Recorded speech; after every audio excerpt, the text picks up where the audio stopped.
الله الله الله الله ما لنا مولى سوى الله.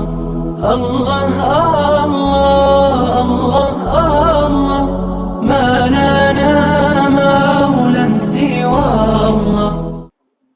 الحمدللہ ہم لوگ مسلمان ہیں، کلمہ پڑھا ہے ہم نے، اللہ کی وحدانیت کا ہم نے اقرار کیا، رسول اللہ صلی اللہ علیہ وسلم کی ختم نبوت کا ہم نے اقرار کیا، اور آج ہم جس جگہ پر بیٹھے ہیں، میرے بزرگ، میرے محترم حضرت مولانا محمد رفیق صاحب نور اللہ مرقدہ، ان کی ختم نبوت کے اندر ایک بہت بڑی محنت ہے اس علاقے میں جی، اور اس کا ریوارڈ اللہ سبحانہ و تعالیٰ جس طرح ان کو دیں گے جب ہم قیامت میں ہم دیکھیں گے۔ اور ہماری دعا ہے کہ ان کے صاحبزادے، ان کے جانشین انہی کے نقش قدم پر چلتے ہوئے اس کام کو آگے بڑھائیں۔ یہ کتاب جو ابھی تراویح کے اندر ختم ہوئی، جس کو ہم قرآن مجید کہتے ہیں، ہم مسلمان، میں ہمیشہ کہتا ہوں کہ ہم شرمندہ سے رہتے ہیں۔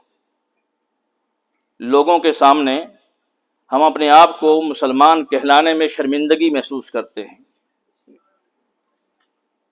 وہ اس لیے کہ ہمارا کریکٹر کچھ ایسا ہے، ورنہ ہمارے پاس جو کتاب موجود ہے دنیا کے اندر کوئی ایسی کتاب نہیں۔ پہلا، دنیا کی کوئی کتاب، کوئی رائٹر یہ نہیں کہہ سکتا کہ میں نے جو کتاب لکھی ہے اس میں کوئی ڈاؤٹ نہیں ہے۔ یہ کتاب شروع ہوتی ہے کہ ذالک الکتاب لا ریب فیہ، اس کتاب کے اندر کوئی شک نہیں ہے، اور ھدی للمتقین، اہل تقوی کے لیے ہدایت کا راستہ بتاتی ہے۔ ھدی للناس کہا، لوگوں کے لیے ہدایت ہے، لیکن تقوی والے اس سے ہدایت حاصل کرتے ہیں۔ ویسے تو آئی پوری کائنات کے انسانوں کی ہدایت کے لیے ہے، لیکن جو لوگ اس سے ہدایت حاصل کرتے ہیں وہ ھدی للمتقین ہیں، اہل تقوی ہے، جو اللہ سے ڈرتے ہیں۔ ہم انسان، ہم اس دنیا میں مسافر ہیں۔ ہمارا سفر عالم ارواح سے شروع ہوا، جب ایک میدان میں چیونٹیوں کی شکل میں ہمیں اللہ نے جمع کیا اور وہاں ہم سے ایک وعدہ لے لیا، وہ ہمارا سفر کا آغاز تھا۔ الست بربکم، کیا میں تمہارا رب نہیں ہوں؟ ہم نے کہا قالوا بلا، کیوں نہیں آپ ہمارے رب ہیں۔ وہ ہماری زندگی کا آغاز تھا۔ اس کے بعد پھر سلا دیا اللہ نے۔ اس کے بعد اللہ نے ہمیں ماں کے رحم میں منتقل کیا، وہ ہماری ایک دنیا تھی۔ 6 مہینے سے 9 مہینے تک وہ ہماری ایک دنیا ہے۔ اس دنیا میں اگر کوئی جا کر ہم سے کوئی کہتا کہ تم اس کے بعد ایک اور دنیا میں جانے والے ہو جو بہت بڑی دنیا ہے، جہاں بڑی بڑی عمارتیں کھڑی ہیں، بڑی بڑی گاڑیاں ہیں، اور اتنے سارے لوگ ہیں، کوئی بھی شخص جس کو اگر وہاں شعور دیا جاتا وہ اس بات پر یقین نہ کرتا کہ اس دنیا سے بھی ہٹ کر کوئی دنیا ہے میری۔ وہ تو اپنی ماں کے پیٹ کو سب سے بڑی دنیا سمجھتا، پھر اللہ نے وہاں سے نکالا، یہاں بھیج دیا۔ اور ابھی ہم سمجھتے ہیں کہ ہم بہت کچھ حاصل کر چکے، نہیں، ابھی ہم سفر میں ہیں۔ اس کے بعد ہم نے عالم برزخ میں جانا ہے۔ موت کے بعد ہم نے عالم برزخ میں جانا ہے۔ برزخ کہتے ہیں پردے کو، ایک حجاب ہے اس دنیا کے اور اس دنیا کے درمیان جو قبر کی زندگی ہے۔ تو اب نے ابھی ایک موت کا ذائقہ چکھنا ہے، اور کب کس نے کس وقت چکھنا ہے کوئی پتہ نہیں۔ ہم میں سے ہر شخص یہ سوچتا ہے کہ ابھی میرے پاس ٹائم ہے، میں اپنے آپ کو سدھار دوں گا۔ یہ رمضان کا مہینہ، آپ میں سے، مجھ میں سے بہت سارے لوگ جانتے ہیں، ہم ارد گرد اپنے آپ کو دیکھیں، اپنے ساتھیوں کو، بہت سارے چہرے پچھلے رمضان میں تھے، اس رمضان میں نہیں، اور اب رمضان ختم ہو گیا، 1-2 دن باقی رہ گئے ہیں۔ اور ابھی ہم سوچ رہے ہیں کہ اس رمضان میں جو ہم سے کوتاہیاں ہوئی ہیں کہ شاید ہم اگلے رمضان میں پوری کر لیں. یہ انسانی نیچر ہے، فطرت ہے کہ وہ اپنے آپ کو ٹائم دینے کی کوشش کرتا ہے، لیکن اس میں دھوکہ کھا جاتا ہے. ایک بہت بڑے تابعی گزرے ہیں، ابو عبداللہ صلابحی رحمہ اللہ. تابعی آپ جانتے ہیں جو صحابہ کے شاگرد ہوں، جنہوں نے صحابہ کو دیکھا ہو وہ تابعی کہلاتا ہے، اور جس نے تابعی کو دیکھا ہو وہ تبع تابعی کہلاتا ہے. آپ حضرات جانتے ہیں کہ صحابہ کا مقام کتنا بلند ہے. ایک ہم کہنے کو تو کہہ سکتے ہیں کہ ایک ادنا صحابی، لیکن ادنا کہنا بھی گستاخی ہے، لیکن کیا کریں، سمجھانے کے لیے کہہ سکتے ہیں کہ ایک ادنا صحابی جو ہے نا، اس کے مقام تک پورے دنیا کے قیامت تک آنے والے اولیاء، صلحاء، فقہاء وہ نہیں پہنچ سکتے. وہ مقام اتنا بلند ہے، اس لیے کہ انہوں نے حضور نبی کریم صلی اللہ علیہ وسلم کی صحبت کو پایا ہے، ان کی مجلس کو پایا ہے، اپنی آنکھوں سے ان کو دیکھا ہے، ان کی چند کلمات سنے ہیں. بس یہ کوئی چھوٹا رینک نہیں ہے.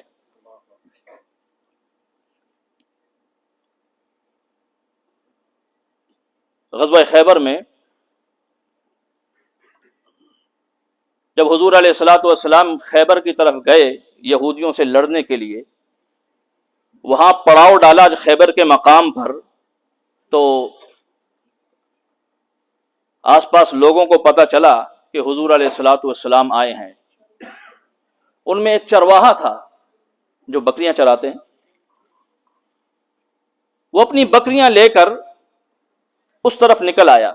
وہاں دیکھا ہے آرمی کھڑی ہے، عجیب قسم کے لوگ ہیں. اس کو کچھ اندازہ تھا کہ بھئی مکہ کے اندر اور مدینہ کے اندر ایک شخص نے نبوت کا دعویٰ کیا ہے، اور اب اس کو پتہ چلا کہ یہ وہی ہیں، اسی کے ماننے والے آئے ہیں. وہ اپنی بکریاں لے کر وہاں پہنچ آیا. صحابہ سے پوچھا تمہارا سربراہ کہاں ہے، تمہارا کمانڈر ان چیف کا ہے؟ حضور علیہ الصلوۃ والسلام ایک جھونپڑے میں بیٹھے ہوئے تھے. انہوں نے کہا اس کے اندر چلا گیا. جا کے حضور علیہ الصلوۃ والسلام سے کہنے لگا کہ آپ کی دعوت کیا ہے، آپ کیا چاہتے ہو؟ حضور علیہ الصلوۃ والسلام نے اسلام کا پیغام پیش کیا.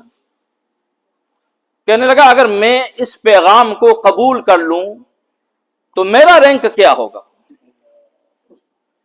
حضور علیہ الصلوۃ والسلام نے کہا تم کلمہ پڑھ لو، تم ہمارے بھائی ہو.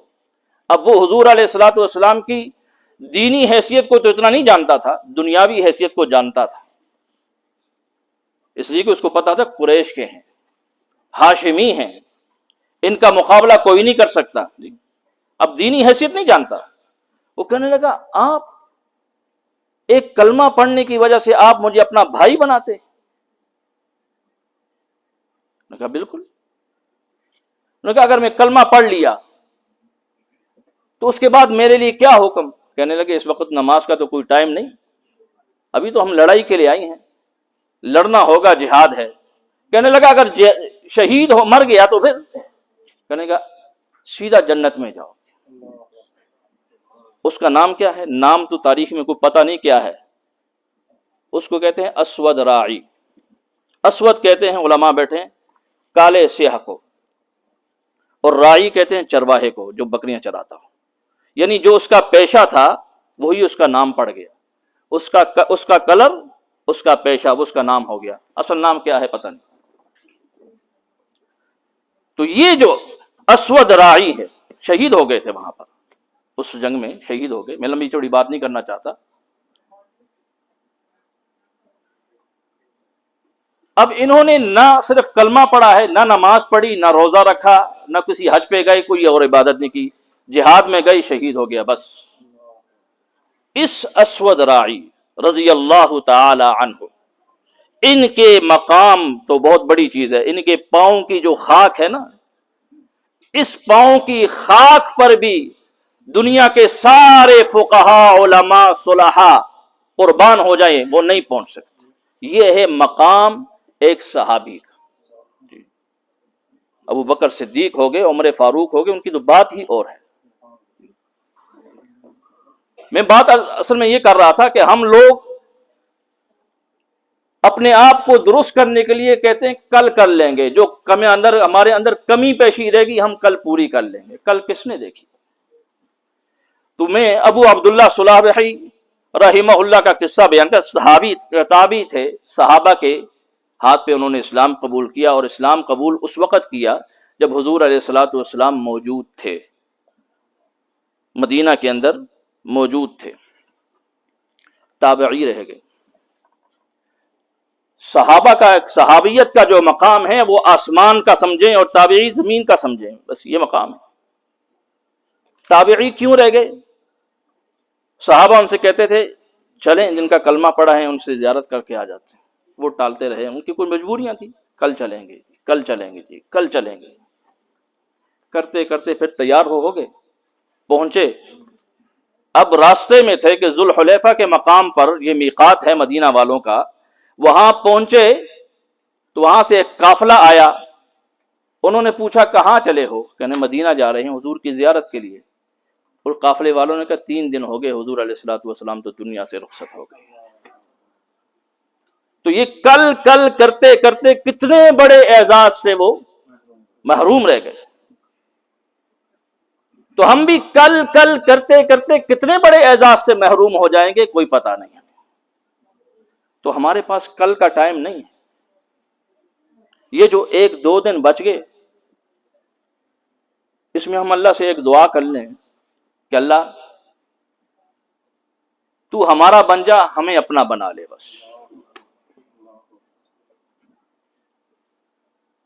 ہم کچھ کر نہیں سکے، ہم کمزور ہیں، ارادے کرتے ہیں ارادے ٹوٹ جاتے. بس تو ہمارا بن جا، ہمیں اپنا بنا لے.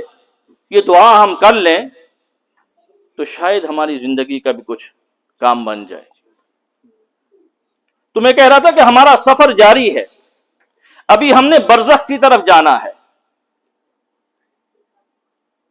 سورہ مومنون میں اللہ نے ارشاد فرمایا اولئک هم الوارثون الذین یرثون الفردوس. اور ہم تو جنت الفردوس کے وارث ہیں.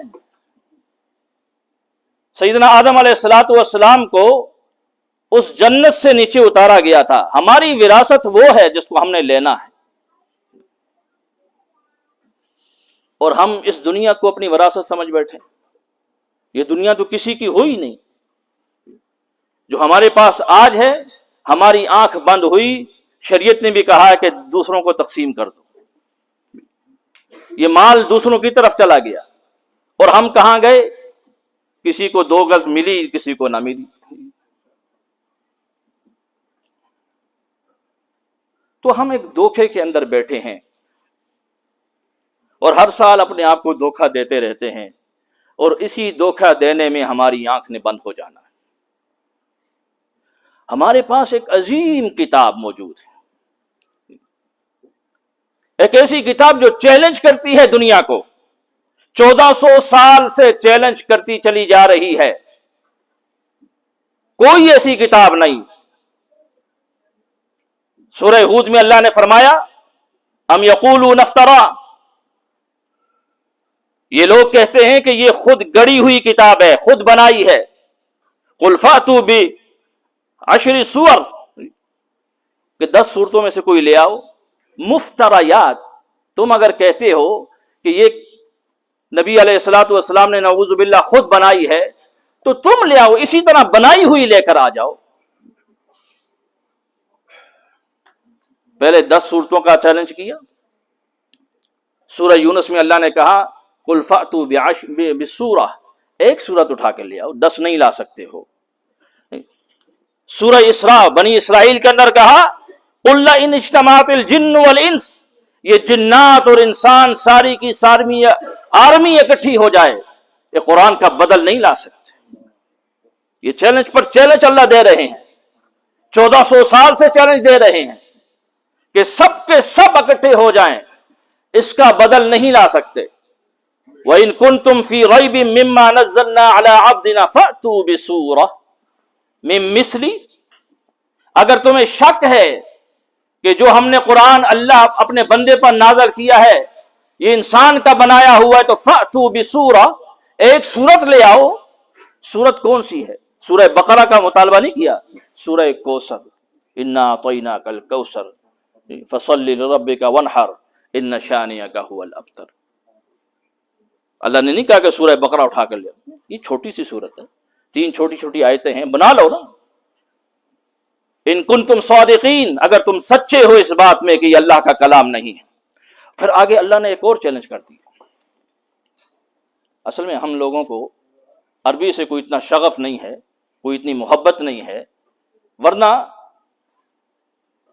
اس کو اگر ہم صحیح سمجھ کر پڑھ لیتے نا تو پڑھنے میں بھی مزہ آتا، سننے میں بھی مزہ آتا۔ فَإِن لَّمْ تَفْعَلُوا وَلَن تَفْعَلُوا، علماء یہاں بیٹھے ہیں۔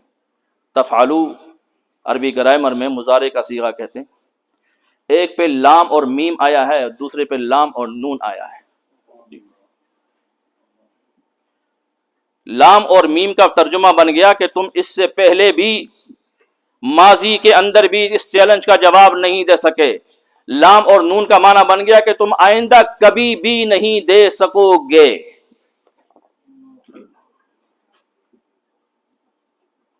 یہ ایک اور چیلنج دے دی اللہ نے۔ تو ہمارے پاس تو وہ کتاب ہے جو چیلنج دیتی ہے دنیا کو، لے آؤ اس کی طرح کوئی کتاب، اور ہم شرمندہ شرمندہ سے پھرتے ہیں۔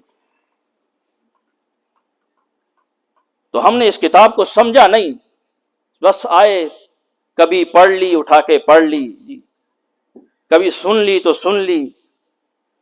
ایسا نہیں ہے۔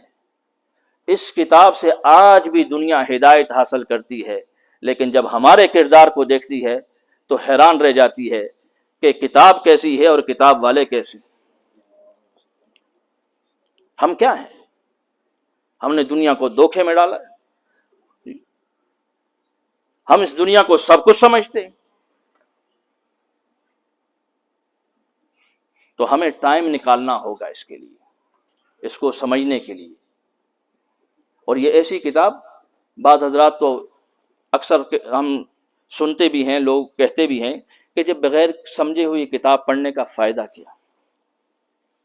لیکن اس کتاب کے سورہ بقرہ سب سے بڑی سورہ ہے، اس کا پہلا لفظ ہمیں بتا دیتا ہے کہ بغیر پڑھے سمجھنے کا کوئی فائدہ ہے کہ نہیں۔ الف لام میم،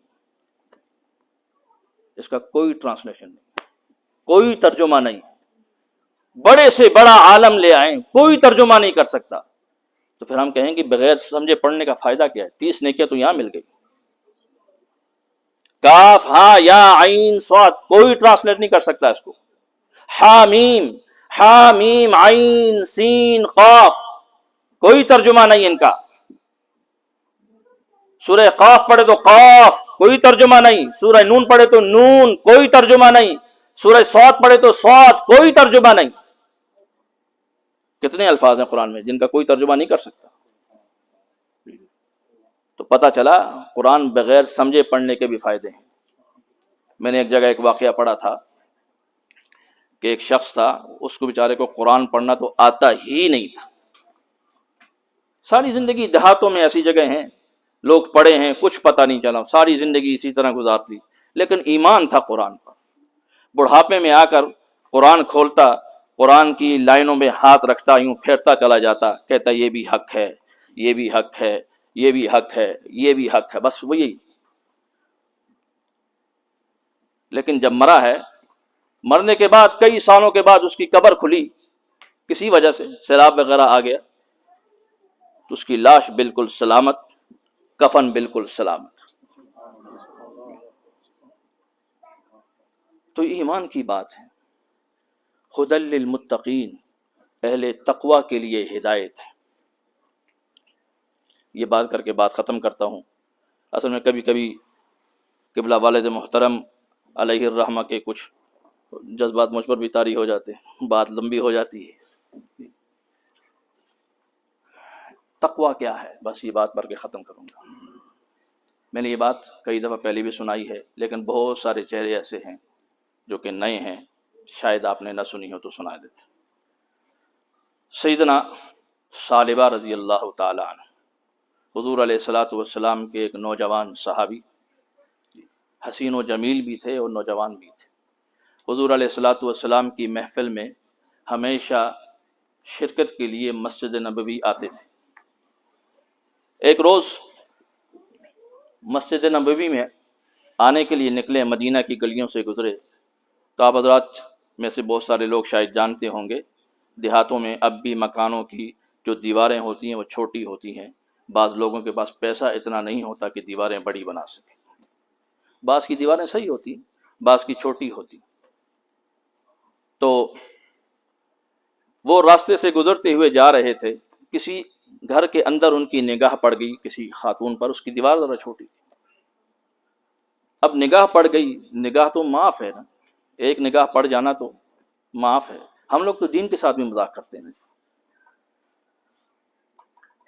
ہم لوگ دین کے ساتھ بھی، اللہ کے ساتھ بھی مذاق کرتے ہیں، اس لیے آج ہم دنیا میں مذاق بنے ہوئے ہیں۔ ہمارے یہاں کہتے ہیں جی ایک نگاہ پڑی، اس کو برابر یعنی ٹکا کے رکھیں، وہ ایک تو ہے نا۔ آپ اندازہ لگائیں کہ ہم لوگ کتنے جری ہیں اللہ کے مقابلے میں کہ ہم اللہ کے ساتھ مذاق کرتے ہیں۔ تو اللہ نے ہمیں مذاق بنا کے رکھ دیا، یہ لوگ کہتے ہیں اور ان کو شرم بھی نہیں آتی جو یہ بات کہتے ہیں۔ وہ اپنی حیثیت دیکھے کہ وہ ہے کون، وہ خالق کائنات کے بنائے ہوئے اصولوں پہ مذاق کرنا چاہتے ہیں، دنیا میں مذاق بن کے رہ گئے ہم لوگ۔ آج زبانیں ان کی کنٹرول میں نہیں ہیں، کل کنٹرول میں آ جائیں گی، پھر پتہ چل جائے گا۔ تو نوجوان صحابی تھے، تو ہمیں ایسے مسئلوں پہ غیرت کھانی چاہیے۔ دین مذاق نہیں ہے، اللہ کے قانون مذاق نہیں ہے۔ جب کوئی شخص اس قسم کا مذاق دین کے ساتھ کرے، وہاں اس کی زبان پکڑ کے کھینچ دے، یہ غیرت ہے ایمانی۔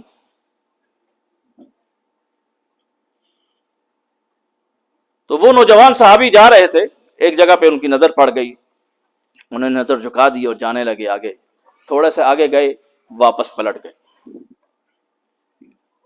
واپس پلٹے، مدینہ شہر چھوڑ دیا۔ حضور علیہ الصلوۃ والسلام 2-3-4 دن دیکھا، ثعلبہ نظر نہیں آئے۔ صحابہ سے پوچھا کہ میری محفل میں آنے والا ثعلبہ کہاں گیا؟ صحابہ کو بھی پتہ نہیں، گھر میں پتہ کرایا، گھر میں بھی نہیں۔ حضور علیہ الصلوۃ والسلام بہت پریشان ہوئے۔ یہ مسجد کی برکت ہے، یہ بھی آپ سن لیں کہ وہ مسجد میں آتے تھے نا جی۔ جب وہ نہیں آئے تو ساتھیوں کو پریشانی ہوئی کہ کہاں چلا گیا، اب کوئی مسجد میں آئے ہی نہ، تو پھر وہ گھر میں بیمار پڑا رہے تو پڑا رہے، کسی کو کیا پتا۔ بہت سارے مسلمان یہاں پر بھی اور جگہوں پہ بھی مسجدوں میں تو جاتے نہیں، گھروں میں لاشیں پڑی ہوتی ہیں، کسی کو پتہ ہی نہیں ہوتا، مر جاتے ہیں، پوچھنے والا کوئی نہیں ہوتا۔ مسجدوں میں آئیں گے، 1-2 دن نہیں آئے تو پتہ تو چلے بھائی کہاں گیا، کوئی پتہ کرے گا جا کے۔ تو یہ مسجد کی برکت ہے۔ تو حضور علیہ الصلوۃ والسلام پریشان ہوئے، جبرائیل امین آ گئے، انہوں نے بتا دیا کہ ثعلبہ سے یہ کچھ ہوا ہے اور وہ پریشانی میں فلاں جگہ پر ہے، تو آپ پریشان نہ کہ وہ وہاں ہے۔ حضور علیہ الصلوۃ والسلام نے سیدنا عمر فاروق رضی اللہ تعالیٰ عنہ اور ایک صحابی اور کو بھیجا کہ جاؤ فلاں مقام پر ثعلبہ ہوگا، اس کو لے آؤ میرے پاس۔ اب وہ گئے، اس مقام پر جہاں بتایا تھا وہاں موجود نہیں تھے۔ سیدنا فاروق اعظم نے کہا یہ تو ہو نہیں سکتا کہ حضور علیہ الصلوۃ والسلام کہیں کہ یہاں ثعلبہ ہے اور یہاں نہیں، یہ کیسے ہو سکتا؟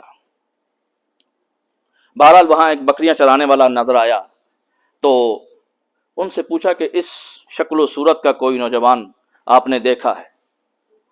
تو اس نے کہا دیکھا ہے، ہوتا ہے ادھر۔ تو کہنے کہاں؟ کہنے لگے اس وقت تو نہیں ہوگا، اس وقت پتہ نہیں کہاں چھپا پڑا ہے، جو ہی سورج غروب ہوگا تو وہ آ جاتا ہے میدان میں اور روتا ہے، پتہ نہیں اس سے کیا ہوا۔ تو سیدنا فاروق اعظم وہاں کھڑے ہو گئے۔ سورج غروب ہوا، ثعلبہ کسی غار سے اترے، میدان کے اندر آئے، آسمان کی طرف ہاتھ اٹھائے اور اللہ سے معافیاں مانگ رہے ہیں۔ تو سیدنا فاروق اعظم رضی اللہ تعالیٰ پیچھے سے جا کر ہاتھ رکھا، ثعلبہ جب آواز پہچانی فاروق اعظم ہے، پلٹ کر دیکھا، نہ فاروق اعظم نے ابھی بات کی، ثعلبہ نے فوراً پلٹ کے کہا حضور علیہ الصلوۃ والسلام کو میری گناہ کی خبر ہو گئی۔ انہوں نے کہا ہمیں نہیں معلوم تمہارا گناہ کیا ہے کیا نہیں ہے، ہمیں تو بھیجا ہے تمہیں لانے کے لیے۔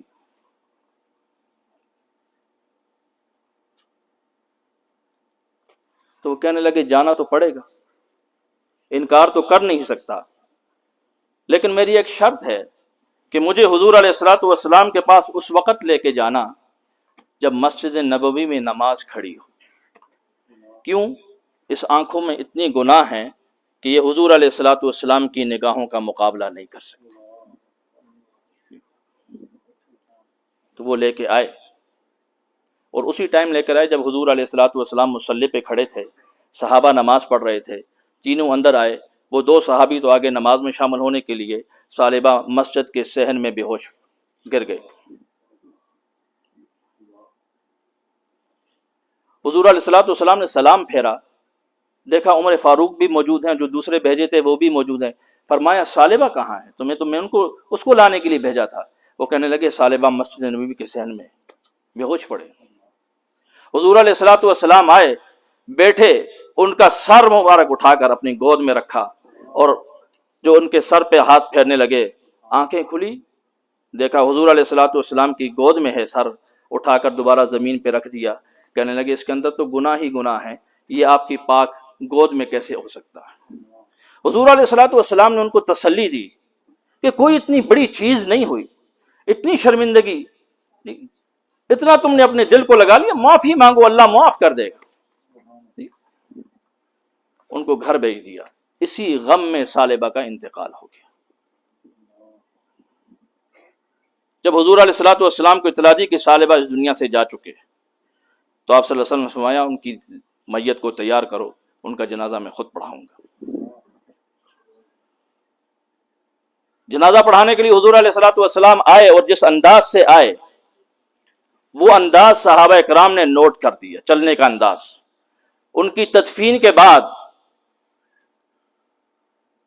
حضور علیہ الصلوۃ والسلام سے صحابہ نے پوچھا کہ آپ جس انداز سے اس جنازے میں چل رہے تھے، وہ کچھ آپ کا انداز نرالا تھا، ایسی کیا بات ہوئی؟ تو حضور علیہ الصلوۃ والسلام نے کہا کہ ثعلبہ کے جنازے میں اتنے فرشتے آئے ہیں کہ مجھے اسی انداز میں چلنا پڑا ہے۔ تو یہ ہے تقوی۔ متقی اس کو نہیں کہتے۔ ایک تو ہم لوگوں کے اندر بڑی غلط فہمی یہ ہوگی کہ اگر کوئی امام صاحب کہیں کوئی غلطی کر بیٹھے تو ہم دیکھتے ہیں جی اس امام نے غلطی کر دی، وہ امام ہے، انسان ہے۔ صحابہ سے غلطیاں ہو گئیں، لیکن وہ غلطیاں معاف ہو چکی، اللہ نے رضی اللہ عنہ و رضوا عنہ کر دے دیا لقب ان کو۔ ان کی غلطیوں پر اب ڈسکس کرنا فضول ہے، ٹائم ویسٹ کرنے والی، اپنے ایمان کو خراب کرنے کی بات ہے۔ غلطیاں تو ان سے بھی ہوئی۔ ایک تو انبیاء معصوم ہوتے ہیں، امام معصوم نہیں ہوتے۔ یہ شیعوں والا عقیدہ ہمارے اندر بھی آ گیا، ان کے ائمہ معصوم ہوتے ہیں، تو ہم بھی سمجھتے ہیں ہمارے بھی امام معصوم ہیں۔ کہیں کسی سے کوئی غلطی ہو جائے فوراً انگلیاں کھڑی کر دیتے ہیں، ایک انگلی اس کی طرف کرتے ہیں، 3 انگلیاں ہماری طرف آتی ہیں۔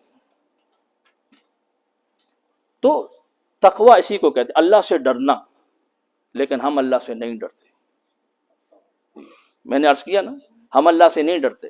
ہم بعض اوقات ایسے مذاق کر جاتے ہیں کہ ہمیں پتہ ہی نہیں ہوتا کہ ہم مسلمان بھی رہے کہ نہیں رہے۔ تو ہمیں اپنی آپ کو، اپنی زندگی کو بدلنا ہوگا، ورنہ موت نے آ کے ویسے ہی بدل دینا ہے ہمیں۔ اس وقت کچھ باقی نہیں رہے گا۔ آگے جنت کی زمین ہمارے لیے پڑی ہے جو خالی ہے، بالکل خالی زمین ہے۔ یہاں سے ہم جو اگر سبحان اللہ بھی کہتے ہیں نا، وہاں کچھ چیز پیدا ہو جاتی ہے۔ یہاں ہم نماز پڑھتے ہیں نا، اس کے بدلے وہاں کچھ بن جاتا ہے۔ یہاں ہم چھوٹا سا پلاٹ لے لیں، اس کو بنانے کی فکر میں لگے رہتے ہیں، وہ اتنی بڑی زمین اس کو کون بنائے گا؟ وہ ہماری وراثت ہے۔ غالباً امام شافعی رحمہ اللہ سے کسی نے پوچھا کہ حضرت میں نے خواب میں اپنی حور دیکھی لیکن اس کی آنکھیں بند تھیں. یہ بھی پریشانی کی بات، حور کی آنکھیں بند ہو جائیں. امام صاحب نے فرمایا تم نماز میں آنکھیں بند کر کے نماز پڑھتے ہو؟ وہ کہنے لگے جی ہاں. اس لیے تمہاری، کیونکہ ایک نماز سے ایک حور پیدا ہو جاتی ہے، تمہاری حور کی آنکھیں اس لیے بند ہیں، آنکھیں کھول کے پڑھا کرو. تو ہمارے اعمال جو ہیں وہاں بن رہے ہیں سب کچھ. ایک سبحان اللہ کہیں گے درخت لگ جاتا ہے، وہاں محلات کھڑے ہوتے ہیں.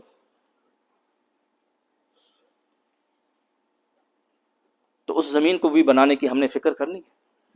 ہم اس کے وارث ہیں. اللہ نے کہا ہم اس کے وارث ہیں. الذین یرثون الفردوس، اس فردوس کے وارث ہم ہیں. لیکن اگر ہم اپنے آپ کو وارث سمجھے تب. اس زمین میں چھوٹے چھوٹے گھر بنا رہے ہیں، وہاں وہ خالی زمین کو کون بھرائے گا؟ اب تو میرے پاس ٹائم بھی ختم ہو گیا، ورنہ آپ کو بتاتا کہ جنت ہے کیا. لیکن جنت بہت حسین ہے، اور اس دنیا کے چھوٹے چھوٹے مکانات ہمیں یہ بڑے پیارے لگتے ہیں، لیکن وہ جنت ہمارے لیے بہت بڑی اللہ نے بنائی ہے. اگر ہم اس جنت کے بارے میں باتیں کریں تو ہمیں یہاں اس دنیا میں بیٹھ کر سمجھ میں آنے والی نہیں. جیسے کہ ماں کے پیٹ کے اندر کوئی بچہ ہو، اس کو جا کر کوئی کہے کہ یہ دنیا میں تم نے آنا ہے اور اتنی بڑی دنیا ہے، اس کی سمجھ میں یہ بات نہیں آتی. ہم نے جس دنیا کی طرف جانا ہے اس کے بارے میں حضور علیہ الصلوۃ والسلام نے اتنا ہی کہا تھا کہ کسی آنکھ نے اس نظارے کو دیکھا ہی نہیں، کسی کان نے اس کے بارے میں سنا ہی نہیں ہے، اور کسی کے دل پر اس کا خیال تک نہیں گزرا ہے. سبحانک اللہم و بحمدک، اشہد ان لا الہ الا انت، استغفرک و اتوب الیک.